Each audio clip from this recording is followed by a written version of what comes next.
എന്താണ് ഞാനും ഇതുപോലെ എൻ്റെ ഫ്രണ്ട്സും ഞാൻ ചില ഫോട്ടോസ് ഫസ്റ്റ് ഇയറിൽ സ്റ്റെത്തൊക്കെ വെച്ചിട്ട് ഇടുമായിരുന്നു. കാരണം നമുക്ക് ഫസ്റ്റ് ഇയറിൽ ശരിക്കും പറഞ്ഞാൽ സ്റ്റെത്തിൻ്റെ ആവശ്യമില്ലടാ. ഫസ്റ്റ് ഇയറിലും വലിയ ആവശ്യമില്ല. സെക്കൻഡ് ഇയർ എന്തോ അവിടുത്തെ സ്റ്റുഡൻസിന് പറഞ്ഞു കൊടുക്കുക. ഞാൻ ഇങ്ങനെ തിരിഞ്ഞപ്പോഴത്തേക്ക് അവിടെ കെടാവർ, ഇവിടെ കെടാവർ. പിന്നെയാണ് അതെനിക്ക് മനസ്സിലായത് അത് ഡിസെക്ഷൻ ഹോളായിരുന്നു എന്ന്. അതുകൊണ്ട് ആ ഒരു ഞെട്ടൽ ഇപ്പം കാണും അങ്ങനൊരു ഞെട്ടലുണ്ടായിരുന്നില്ല.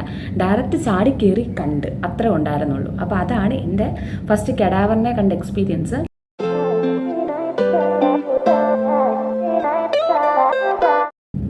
ഹലോ ഗൈസ്, അപ്പോൾ എല്ലാവരും എന്ത് പറയുന്നു? സുഖമായിട്ടിരിക്കുന്നു? ഞാനിവിടെ സുഖമായിട്ടിരിക്കുകയാണ്. അപ്പോൾ ഇന്നത്തെ വീഡിയോ എന്ന് പറയുന്നത് ഒരു മോസ്റ്റ് റിക്വസ്റ്റഡ് വീഡിയോ എന്നൊക്കെ പറയാം. അതായത് ഫസ്റ്റ് ഇയർ MBBSനെ പറ്റി ഒന്ന് പറയൂ, എൻ്റെ എക്സ്പീരിയൻസ് ഒന്ന് പറയൂ, അങ്ങനെയൊക്കെയാണ്. അപ്പോൾ ഈ വീഡിയോ എന്ന് പറയുന്നതേടാ ഇപ്പോൾ MBBS അതായത് നല്ല മാർക്കൊക്കെ സ്കോർ ചെയ്തിട്ട് MBBS കയറുന്നവർക്ക് മാത്രമേ കാണാൻ പറ്റൂ, അങ്ങനെയൊന്നുമില്ല. ഇപ്പോൾ ഞാൻ റിപ്പീറ്റ് ചെയ്യുന്ന സമയത്ത് എനിക്ക് ഇങ്ങനത്തെ വീഡിയോസൊക്കെ കാണുന്ന ഭയങ്കര മോട്ടിവേഷനായിരുന്നു. അതായത് ഇങ്ങനത്തെ വീഡിയോസ് അല്ല, നമ്മളെ മെഡിക്കൽ കോളേജിലെ DJ പ്രോഗ്രാംസ് അങ്ങനെയൊക്കെ കാണുമ്പോൾ ഒരു മോട്ടിവേഷനായിരുന്നു. എനിക്കാണെങ്കിൽ എൻ്റെ റാങ്കൊക്കെ വന്നപ്പോഴത്തേക്ക് എനിക്ക് BDS കിട്ടുമെന്നൊരു ഉറപ്പായപ്പോഴത്തേക്കും എൻ്റെ first option Kottayam dental college ആയിരുന്നു കേട്ടോ. MBBS കഴിഞ്ഞിട്ട് ഞാൻ വെച്ചിരുന്ന first option Kottayam dental college ആയിരുന്നു. അന്നേരം പിന്നെ ഞാൻ അതിന് മുന്നേ അത് സെലക്ട് ചെയ്യാനുള്ള കാരണം എന്ന് വെച്ച് കഴിഞ്ഞാൽ ഞാൻ അവിടുത്തെ യൂട്യൂബിൽ അവരുടെ പ്രോഗ്രാംസിൻ്റെ വീഡിയോസൊക്കെ കണ്ടു. അപ്പോൾ എനിക്ക് ട്രിവാൻഡ്രത്തോട് വലിയ താല്പര്യമില്ല, കാരണം എനിക്ക് ട്രിവാൻഡ്രമാണ് അടുത്ത്. പക്ഷേ ട്രിവാൻഡ്രം ഭയങ്കര ക്രൗഡഡ് ആയിട്ടുള്ളൊരു സിറ്റിയാണ്, ഭയങ്കര ബുദ്ധിമുട്ടാണ്. കുറേ മുക്കിന് കുറേ പ്രതിമയും ബസ്സും തിരക്കും എനിക്ക് ഇഷ്ടമല്ല. എനിക്ക് ഇത്തിരി ശാന്തസുന്ദരമായ സ്ഥലം വേണമെന്ന് പറഞ്ഞിട്ടാട്ടോ കോട്ടയത്ത് പോയത്. അപ്പോൾ ഞാനിങ്ങനെ കോട്ടയം കോളേജിലെ എല്ലാ പ്രോഗ്രാംസും ഇരുന്ന് കാണുമായിരുന്നു. അപ്പോൾ അതായിരുന്നു എനിക്ക് മോട്ടിവേഷൻ. ഇത് നമ്മുടെ എൻട്രൻസ് കഴിഞ്ഞിട്ടുള്ള കാര്യമാണ്. പക്ഷെ പഠിക്കുമ്പോൾ പോലും ഞാൻ റിപ്പീറ്റർ ആയിരുന്നല്ലോടാ. എന്നിട്ട് ഈ റിപ്പീറ്റ് ചെയ്തിട്ട് തന്നെ കിട്ടിയ കുറേ കൊച്ചുങ്ങളുണ്ടായിരുന്നു. അവരുടെ സ്റ്റോറിയും സ്റ്റാറ്റസും ഒക്കെ കാണാൻ എനിക്ക് ഭയങ്കര ഇഷ്ടമായിരുന്നു. അവരവരുടെ കോളേജിലെ പ്രോഗ്രാംസിന് പോകുന്നതും ഡാൻസ് ചെയ്യുന്നതും ഹോസ്റ്റലിലെ ഓരോ വീഡിയോസൊക്കെ കാണുന്നത് എനിക്ക് ഭയങ്കര ഇഷ്ടമായിരുന്നു. ഒന്നുമല്ലെങ്കിൽ അവർ സ്റ്റെത്തൊക്കെ വെച്ചിട്ട് DP ഇടുന്നത് വരെ കാണാൻ എനിക്ക് ഭയങ്കര ഇഷ്ടമായിരുന്നു. അപ്പം ഞാനും ഇതുപോലെ എൻ്റെ ഫ്രണ്ട്സും ഞാൻ ചില ഫോട്ടോസ് ഫസ്റ്റ് ഇയറിൽ സ്റ്റെത്തൊക്കെ വെച്ചിട്ട് ഇടുമായിരുന്നു. കാരണം നമുക്ക് ഫസ്റ്റ് ഇയറിൽ ശരിക്കും പറഞ്ഞാൽ സ്റ്റെത്തിൻ്റെ ആവശ്യമില്ലടാ. ഫസ്റ്റ് ഇയറിലും വലിയ ആവശ്യമില്ല. സെക്കൻഡ് ഇയറിൽ പിന്നെയും കുറച്ച്. തേർഡ് ഇയർ മുതലാണ് നമുക്കതിൻ്റെ ഒരു മെയിനായിട്ട് കുറച്ച് ആവശ്യങ്ങളൊക്കെ വരുന്നത്. അപ്പം എൻ്റെ ഫ്രണ്ട്സൊക്കെ ഫസ്റ്റ് ഇയർ സ്റ്റെത്തൊക്കെ ഇട്ടിട്ട് അവർ DP ഒക്കെ ഇടും. പെട്ടെന്ന് തന്നെ അവർ അത് മാറ്റി വേറെ ഫോട്ടോ ഇടും. എന്നിട്ട് ഞാൻ ആലോചിക്കുമായിരുന്നു ഇതെന്താ ഇങ്ങനെ. ഞാനും അതുപോലെ തന്നെ ചെയ്തു. കാരണം എന്താണെന്നറിയാവോടെ, നമുക്ക് ഫസ്റ്റ് ഇയർ അങ്ങനെ സ്റ്റെത്തിൻ്റെ വലിയ ഉപയോഗമില്ലല്ലോ. അന്നേരത്തേക്ക് നമ്മൾ ഇതൊക്കെ ഇട്ട് ഫോട്ടോ ഒക്കെ ഇടുമ്പോൾ നമ്മുടെ കോളേജിലെ ഫ്രണ്ട്സ് തന്നെ കാണത്തില്ല, എന്നിട്ട് അവർ കളിയാക്കും. അപ്പോൾ അതുകൊണ്ട് തന്നെ ഞാനും 1-2 ദിവസമേ ആ ഫോട്ടോ ഇട്ടിട്ട് ഞാനും മാറ്റി. നാണക്കേട് പോലെ തോന്നി, കാരണം അവളുമാരൊക്കെ കളിയാക്കും, ഇപ്പോഴേ വലിയ ഡോക്ടറിൻ്റെ പോസൊക്കെ ഇട്ട് ഇരിക്കുവാണെന്നൊക്കെ പറഞ്ഞിട്ട്. അപ്പോൾ ശരിക്കും പറഞ്ഞാൽ ഇതെൻ്റെ നീറ്റ് സ്റ്റോറി അല്ല ഗൈസ്, ഇതെൻ്റെ MBBS സ്റ്റോറി പറയാനായിട്ടുള്ളതാണ് കേട്ടോ. അപ്പോൾ ഞാനെന്ന് പറയുന്ന ആളുണ്ടല്ലോ, റിപ്പീറ്റിന് പോയ സമയത്ത് നീറ്റിനെ പറ്റി യാതൊരുവിധ ധാരണയില്ലായിരുന്നു. MBBSനെ ജോയിൻ ചെയ്ത സമയത്ത് MBBSനെ പറ്റിയും വലിയ ധാരണയില്ലായിരുന്നു. ഞാൻ നീറ്റിൻ്റെ കോച്ചിങ്ങിന് ചേർന്നതിന് ശേഷമാണ് നീറ്റിന് ഇത്ര ക്വസ്റ്റ്യൻസ് ഉണ്ട് അങ്ങനത്തെ കാര്യങ്ങൾ വരെ ഡീറ്റെയിൽ ആയിട്ട് അറിഞ്ഞത്. അതുപോലെ MBBSനെ ജോയിൻ ചെയ്തതിന് ശേഷമാണ് MBBSന് അത്ര സബ്ജക്റ്റ് ഉണ്ടെന്ന് മാത്രം അറിഞ്ഞത്. എനിക്ക് MBBSനെ ജോയിൻ ചെയ്യുന്നതിന് മുന്നേ ഈ പല വീഡിയോസിലും സിനിമാസിലും ഒക്കെ കെഡാവറിനെ കാണും. കെഡാവർ എന്ന് വെച്ച് കഴിഞ്ഞാൽ നമ്മൾ ഡെഡ് ബോഡിക്ക് മെഡിക്കൽ ഇതിൽ പറയുന്നതാണ് കേട്ടോ കെഡാവറിനെ കാണും. അങ്ങനത്തെ കുറച്ച് സാധാ എല്ലാവർക്കും അറിയാവുന്ന കുറച്ച് കാര്യങ്ങളെ എനിക്കും അറിയത്തുള്ളായിരുന്നു.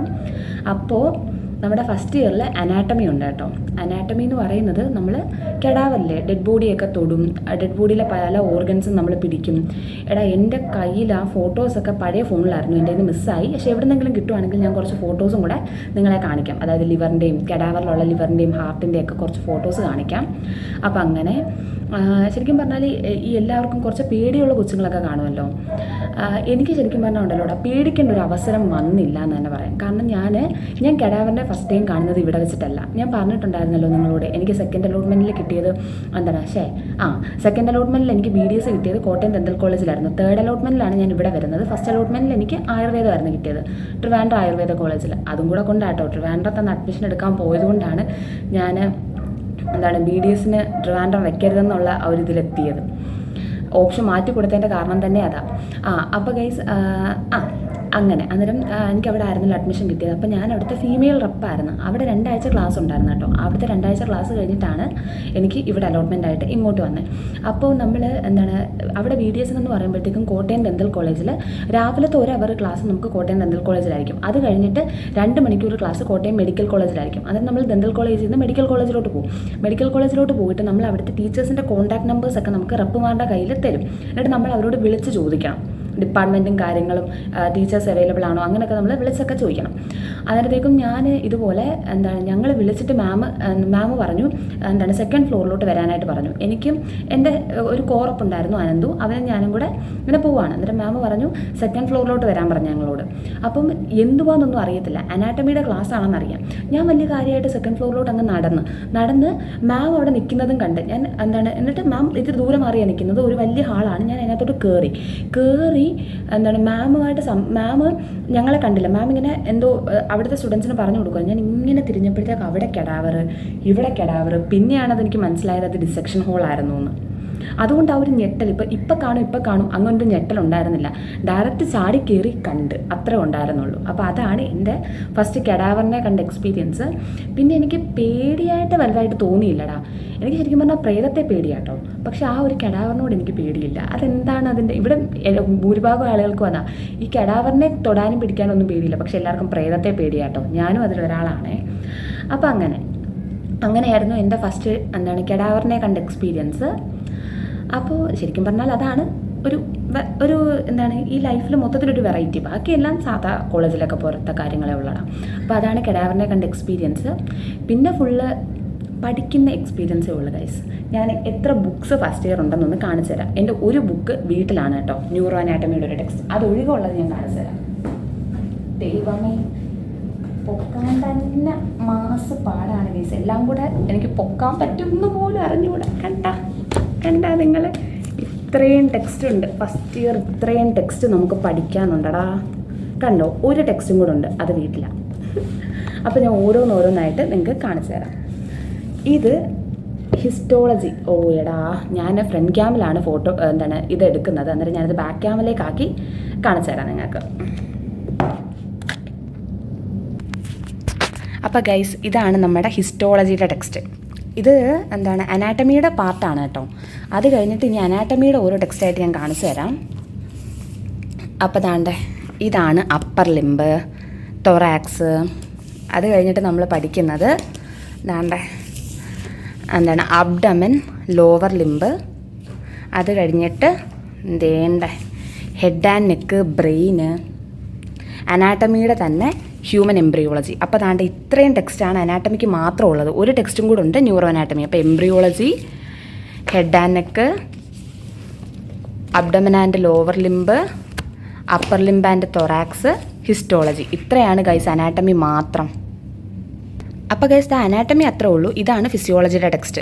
ഫിസിയോളജിക്ക് നമുക്ക് വേണമെങ്കിൽ ഗീതയുടെ ടെക്സ്റ്റും മേടിക്കാം. പിന്നെ വേറെ ഒരു ടെക്സ്റ്റ് ഉണ്ട്, അതെനിക്ക് അത്യാവശ്യം കുറച്ച് വായിച്ചിട്ട് ഞാൻ ആദ്യം അതായിരുന്നു മേടിച്ചത്, പക്ഷേ അതെനിക്ക് അത്ര കംഫർട്ടബിളായിട്ട് തോന്നിയിട്ടില്ല. അങ്ങനെയാണ് ഗീത മേടിച്ചത്. ഗീത നമ്മുടെ ട്രിവാൻഡ്രം മെഡിക്കൽ കോളേജിലൊരു മാമിൻ്റെ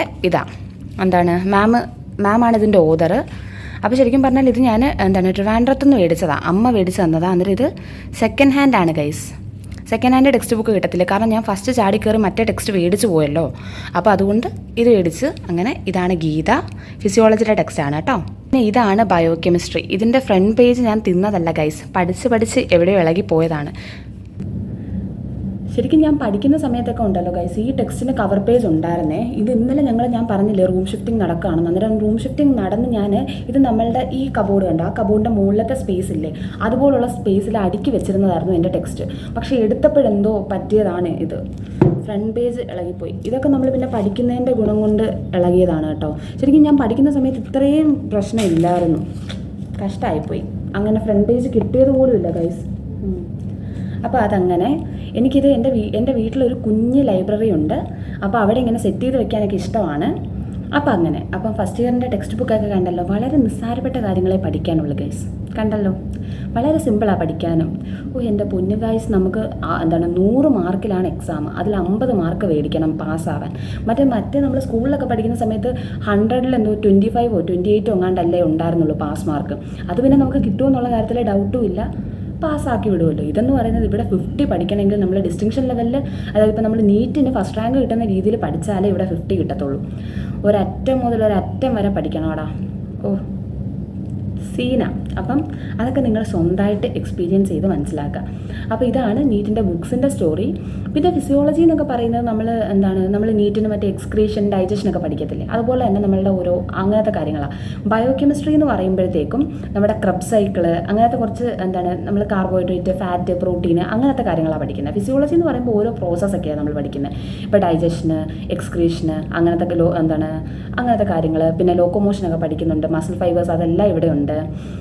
കുറച്ച് നമ്മുടെ ബയോളജിയുടെ കുറച്ച് ഡീറ്റെയിൽ ആയിട്ട് പഠിക്കും അങ്ങനത്തെ കാര്യങ്ങൾ. പിന്നെ ബയോകെമിസ്ട്രി അതുപോലെ നമ്മൾ ക്രബ് സൈക്കിള് അങ്ങനത്തെ കാര്യങ്ങൾ, നമ്മുടെ അകത്ത് നടക്കുന്ന പ്രോസസ്സ് അതൊക്കെയാണ് നടക്കുന്നത്. പിന്നെ കാർബോഹൈഡ്രേറ്റ്, പ്രോട്ടീൻ, ഫാറ്റ് അങ്ങനത്തെ കുറേ കാര്യങ്ങൾ പഠിക്കും.